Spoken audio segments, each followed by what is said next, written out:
Emily set the table for breakfast, cooking everything the way her husband liked.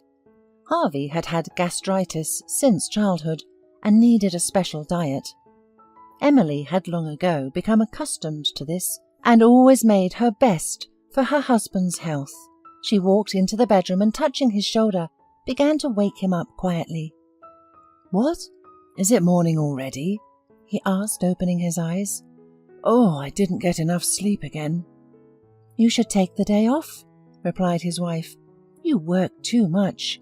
You don't take care of yourself at all. Here, you came in very late again yesterday. I was already asleep." "Well, you know how much work I got after the promotion," replied Harvey, and began to dress. "But that's all right. I have a leave soon. We'll take the boys from the camp and go to the sea all together." Harvey and Emily's sons had gone to summer camp 2 weeks ago for a break from the hot and stuffy city outdoors. Emily was happy, but like any mother, she missed her children. The prospect of going to the sea made the woman happy. She smiled and kissed her husband.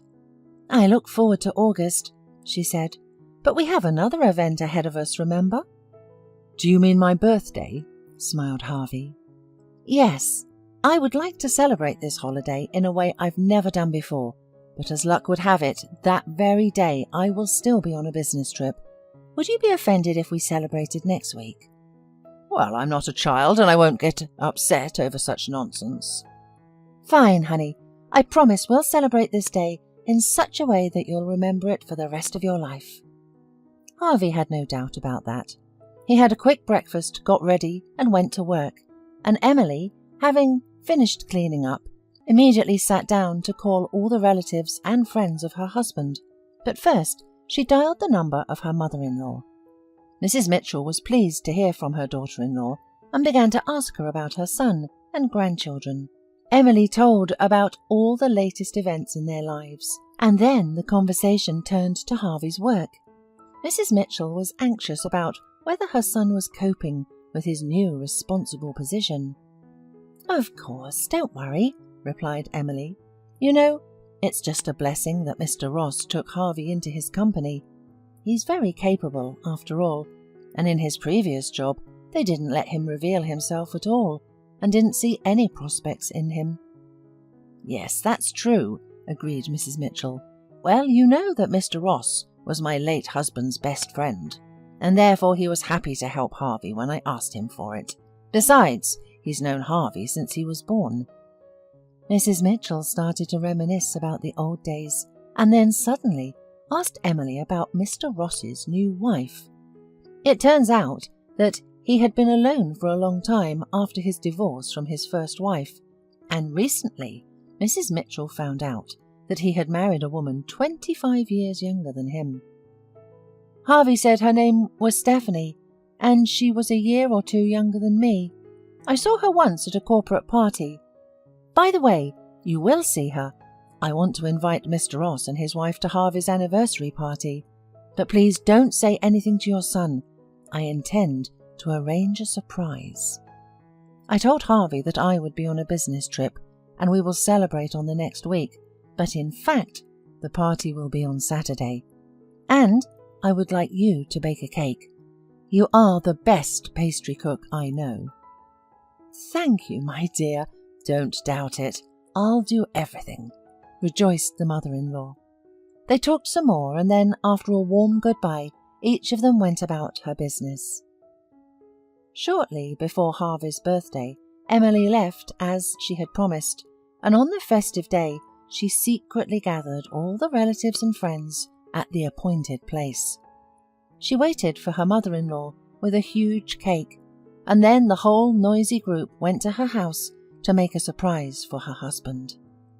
A couple of hours before, Emily called Harvey's boss. "Good afternoon, Mr. Ross.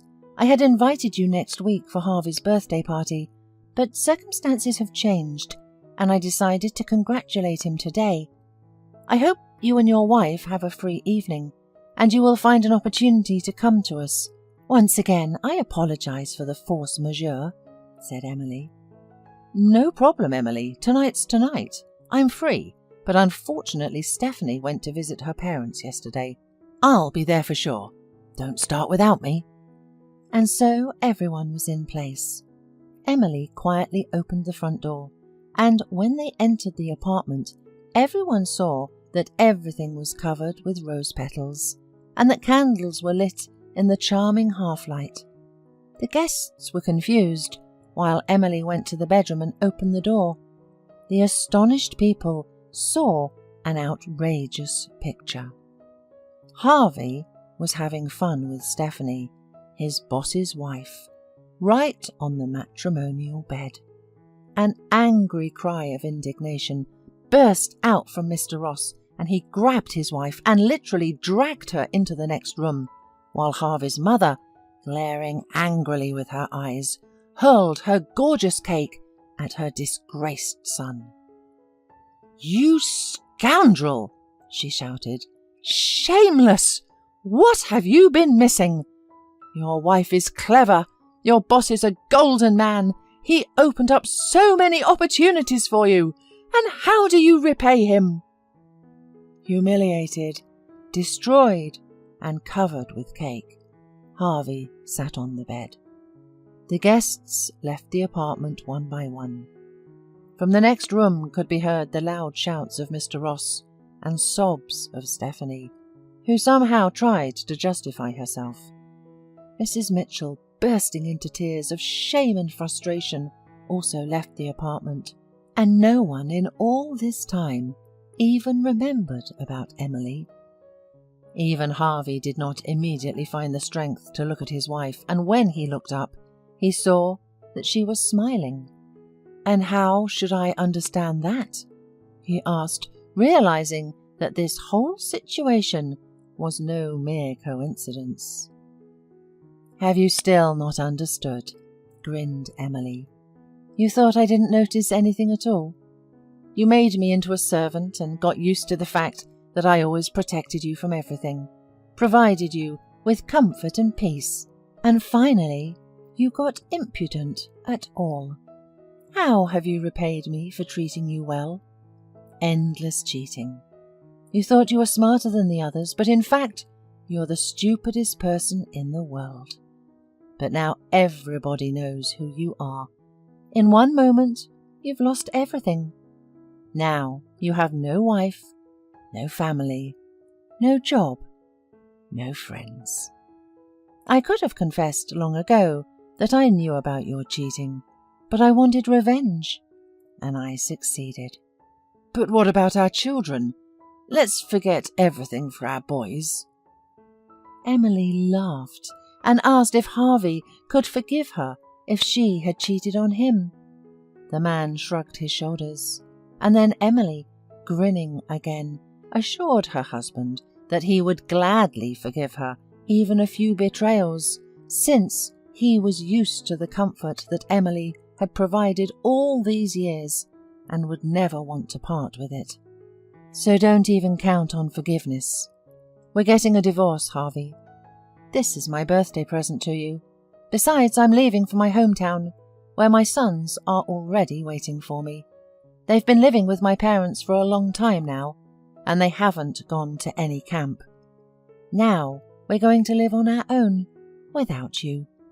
"Emily, I won't let you go," was all Harvey could say. "You're not only foolish, Harvey, you're blind. I took all my things out long ago, and you didn't even notice it.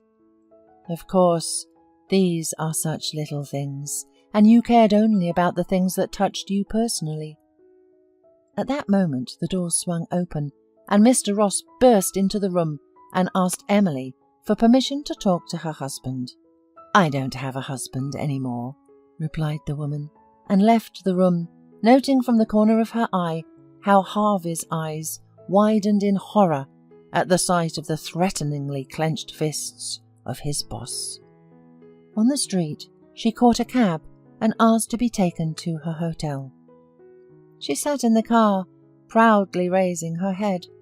The cab driver involuntarily admired in the mirror the beautiful woman, but he did not see how a little later she closed herself in the room, went into the bathroom, and for a long time the noise of the water concealed from everyone the bitter sobs of the most unhappy woman in the world. The pain of resentment and disappointment bound Emily's heart, but she would never allow anyone to see her in this condition.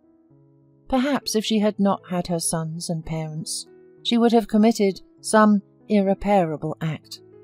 But the woman knew she had no right to do that, and her ex-husband was not worth her tears or such sacrifices. After a few hours of crying, she finally calmed down and fell asleep. When she woke up, she decided to take a walk around town to distract herself from sad thoughts.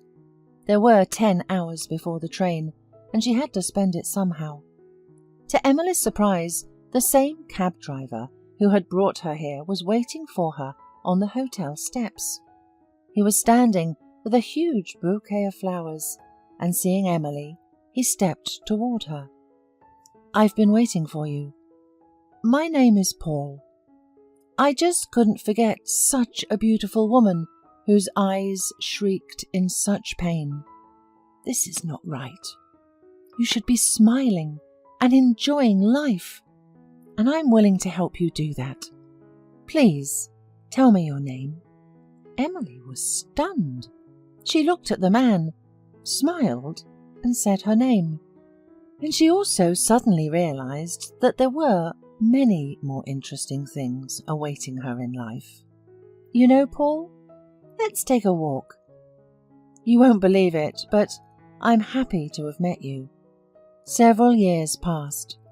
Emily married Paul, and they had a daughter.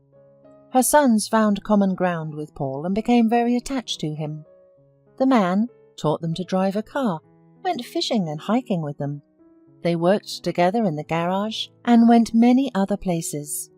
Emily heard nothing more about Harvey, and she didn't want to hear, because for the first time in her life, she was truly loved and happy.